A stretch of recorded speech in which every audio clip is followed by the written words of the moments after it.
Bismillahirrahmanirrahim. Assalamu alaikum. Myself is Khalil Eman. Today we discuss about FPSC and SPSC past paper of mathematical lecturers. Let's start. First MCQ stated the number of proper ideals of Z17 is. It means Z17 के proper ideals कितने होंगे ये पूछ रहे हैं.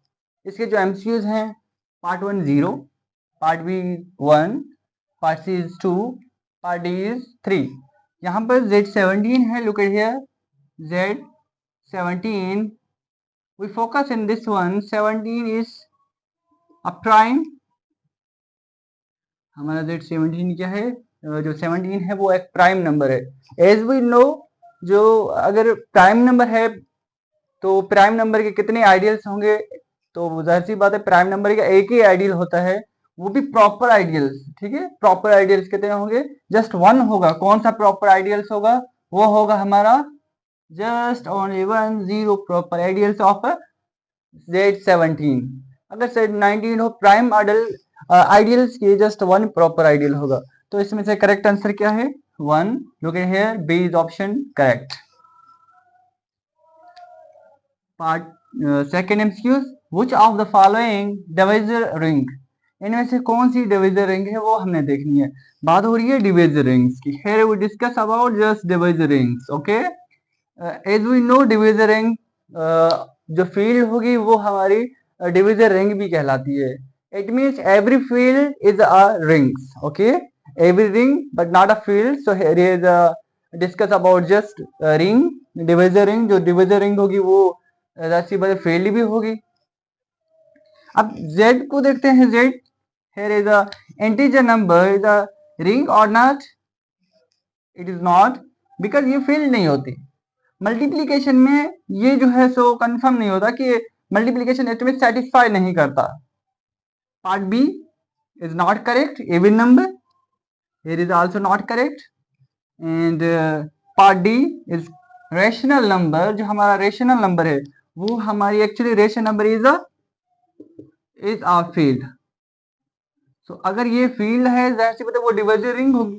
तो जो field की कंडीशन होती है वो रिंग ही डिवीजर रिंग ही होती है. ओके, जो अगर ये जो क्यू है वो फील्ड है तो जाहिर सी बात है ये क्या होगा? हमारा रिंग भी होगा. सो डिवीजर रिंग भी है. Here is option C is correct answer of part second. Now we discuss about part third.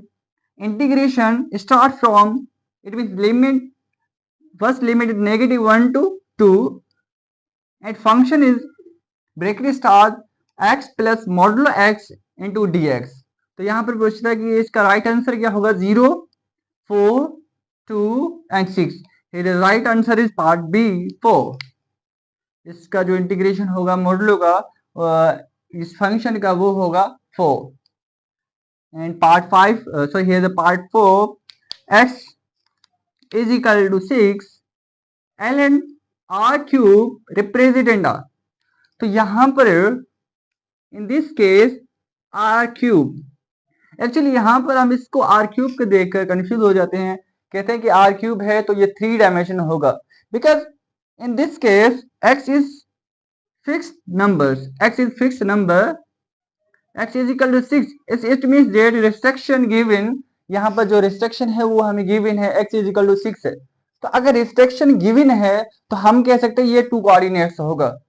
ठीक है, अगर यहाँ पे रिस्ट्रिक्शन गिवन ना होता, जस्ट ये पूछ रहा होता कि ln r cube is what? Is जैसे बात 3 डायमेंशन है तो स्पेस होगा. In this case, in this MCQs x is equal to 6, it means that restrictions are given. So that's why in this case right answer option is plain. तो अब 2D हो जाएगा. in this case here is a 2D problems. ये 2D problem हो जाएगा.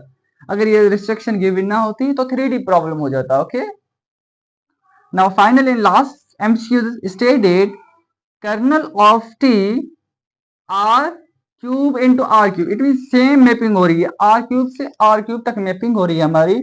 तो जो t है x y z, it means t is a kernel is equal to x y 0. It means here is 0 vectors In this case, given us zero vector, it means that x, y, z is equal to 0, 0 and 0. Here is, look at here, x and y, x is equal to 0, y also is equal to 0. In this case, we discuss x, y, z is equal to, here x and y are 0. Look at here, 0, 0, 1. It means that, तो यहाँ पर जो z है हमारा, तो 1d हो गया यहाँ पे, z इज इक्वल टू जो है 1 के बराबर हो जाएगा. तो यहाँ पर देखेंगे तो 1d क्या होगा, अगर यहाँ पर 0 गिवन ना होता, एक्स वाई जी होता तो वो स्पेस में चला जाता. तो इसमें 0 वेक्टर्स गिवन है, हमें 0 वेक्टर्स है. इन दिस केस यहाँ पर हम फोकस करेंगे तो हमें ये नजर आए कि ये 0 वेक्टर्स है. अगर ये 0 वेक्टर है तो ये पॉइंट भी नहीं हो सकता, because here is just 1d. Okay, plane भी 2d होगा, स्पेस 3d होता है. तो यहाँ पर राइट आंसर इज लाइन. तो यहाँ पर हमारा जो राइट आंसर होगा वो लाइन होगा, क्योंकि 1d है, z is equal to z coordinate पे लाई करेगा. पार्ट नंबर 5 जो कर्नल है हमारा वो z कोऑर्डिनेट पे लाई करेगा, जस्ट वन जो डायमेंशन है उस पे लाई कर रहा है. If any queries you may ask in comment section. तब तक इजाजत दें, अल्लाह हाफिज.